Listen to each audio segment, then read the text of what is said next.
हेलो अस्सलाम वालेकुम गाइस। कैसे हैं आप सब? आप ठीक होंगे। तो यार आप देख सकते हैं हमारी ट्रेन, और हम ब्रिज को ओपन करते हैं अपनी ट्रेन को।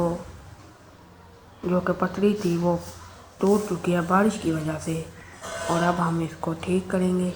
जब बारिश आती है तो यहाँ पर पानी खड़ा हो जाता है, जिसकी वजह से वो पाइप दब जाता है, ये देखिए।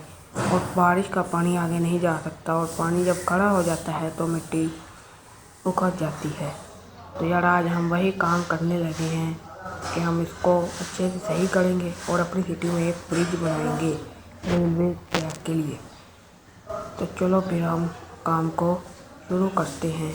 और हमने जेसीबी को रेडी कर लिया है, और अब लेकर चलते हैं जेसीबी को।